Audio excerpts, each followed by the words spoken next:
Hey, bless up, fam. How y'all doing today? Hope all is well. Hope your day is going beautiful. Hope everything's going well for you. Well, we've come to this fact that the 100K a year is now the 50K. That's right. If you're making 100K a year, it's like you're making 50 grand a year, straight up. By the time you deal with taxes, you're in a little bit higher tax bracket. By the time you deal with all the expenses, it's almost like you're making 50 grand. You know, years ago, back in the mid two, I want to say probably like 2006, 2008, I used to make 100, 100K, right? And you used to could live pretty good. You used to take care of a lot of different things, right? You used to could really just kind of balance everything out. And if you wanted to kind of do a little extra, maybe have your toy or two, maybe a car, motorcycle, or a couple of fixer-uppers, you could do it. But that 100K just don't hit the same in 2023. Now, in 2023, if you're a household, you're making around 60, 70, you're in a sweet spot because once you transition to the 100K, your tax is going to hit a little bit different, right? And it's going to almost feel like you're making the 60, 70, right? Because we all know that unless you got a bunch of dependents or different things like that, and they don't even pay off like they used to. Used to be, if you had some kids, you could claim, man, you could see a little bit of advancement in your check. But now with the inflation, the cost of everything, the rise, man, it's getting real serious. And you know, we talked about this several times. You know, we had some conversations about get ready, prepare yourself. And it used to be you have to feed the beast. You used to want to make more money. But right now, you probably need to be around the 200K in a household in order to do in this system we call life. In order to have that nice, beautiful, new, recently built home. Depends on where you are. Sometimes 200 may not be enough. But probably in the average area, 150, 200,000. That's where we are now, y'all. So what do you do? What do you do when your area don't pay that much? What do you do when the cost of living is high? I just talked to one of my coworkers. And she's been renting this apartment, and she's been there, but she's been friends with the owner, and now the friend has decided to liquidate. Said, I'm done. I'm done with being a landlord. I'm getting ready to sell all my goods and enjoy life. So right now she's looking at from around $800 a month, what she's paying, maybe 850 or so.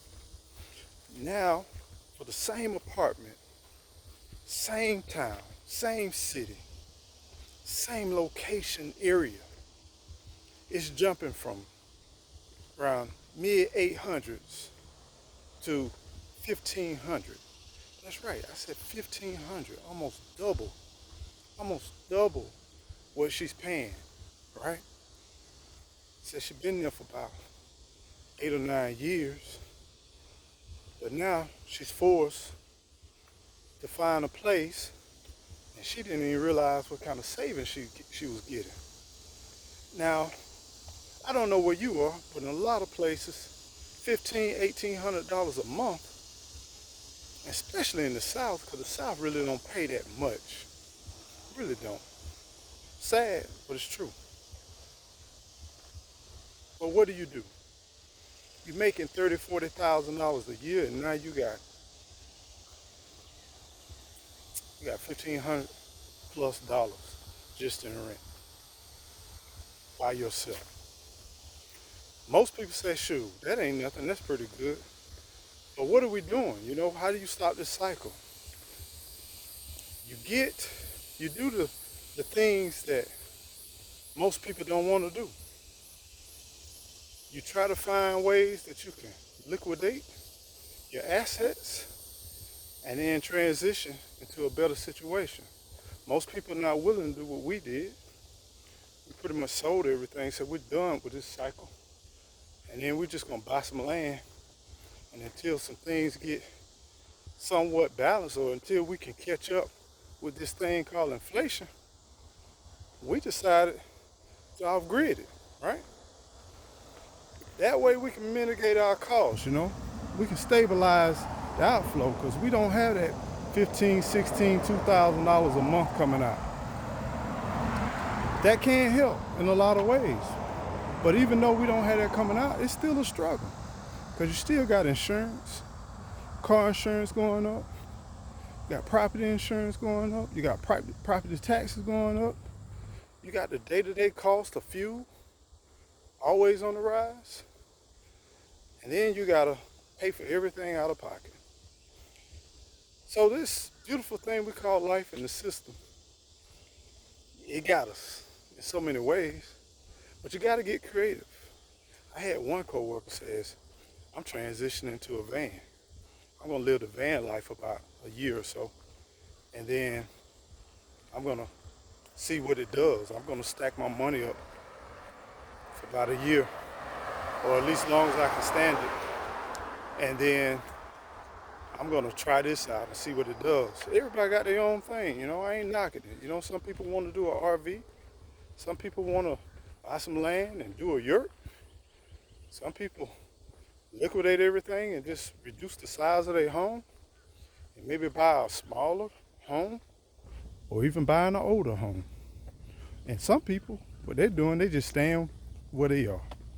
For those of you all who had those beautiful low interest rates and are embracing that situation, and you decided to say, I'm just gonna be still, well, congratulations to you. I think that's a wise decision. Some of you all are trying to get into the game. Just consider your income, understand price is gonna rise, and then try to not go outside your price range. I know it's hard, but I'm telling you, you want to enjoy quality of life. There's a thing that people don't talk about, and that's the quality of life. You want to be free. You want to be obligated. You don't want to work just to pay bills. So just be smart. Don't worry about what people doing on TikTok, Instagram, YouTube. Don't worry about none of that stuff. Don't worry about what your friends doing, how they balling and all that. Know thyself. Know your pocketbook. Know your income. And try your best to make a wise decision based on what you have. And always leave yourself some wiggle room.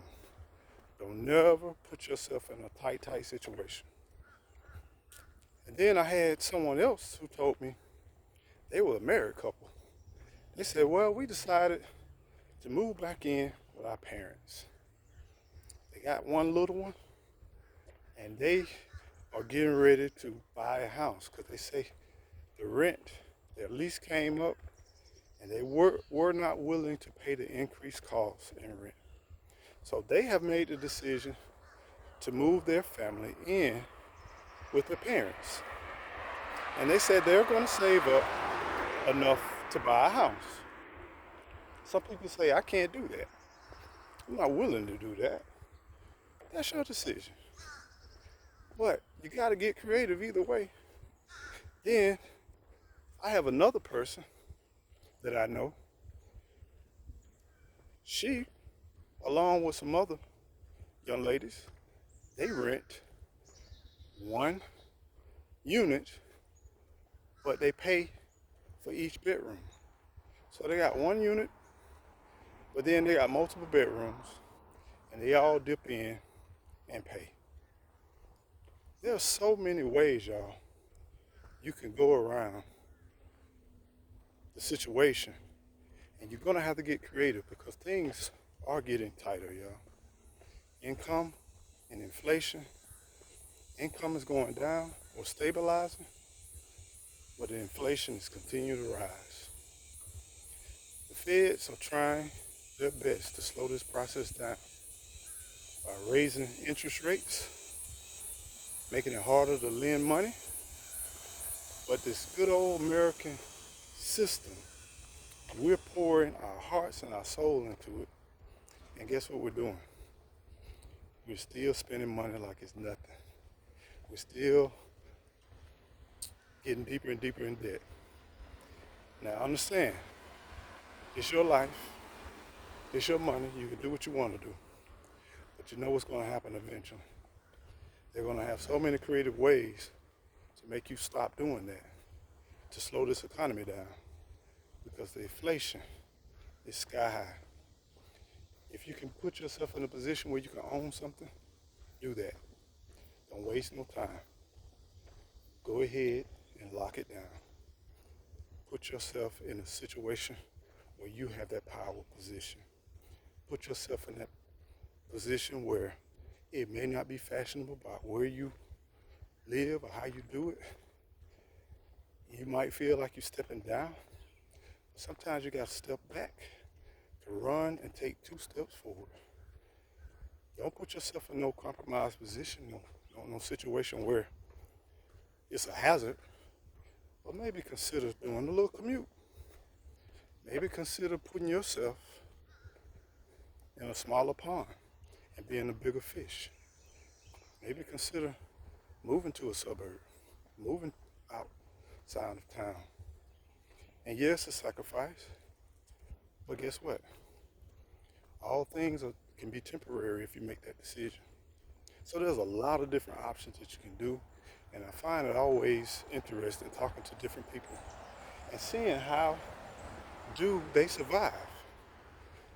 And one commonality that I'm hearing about the people who are able to survive in these towns that don't pay a lot, but the cost of living is a lot, is they do some type of form of community, some type of form of collaboration, some type of form of getting together, pulling your resources together, and putting them into one household, and looking at the bigger picture and understanding this is not the end, but this is the means to get us through this process. So it's something to think about, because the new 100K, it ain't the same thing. The 100K is the 50K.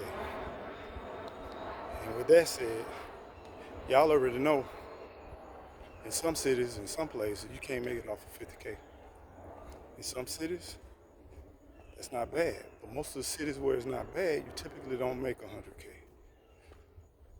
So no matter what you're doing, try to diversify what you're doing. Try to be creative and collaborate as much as you can. Pool your resources.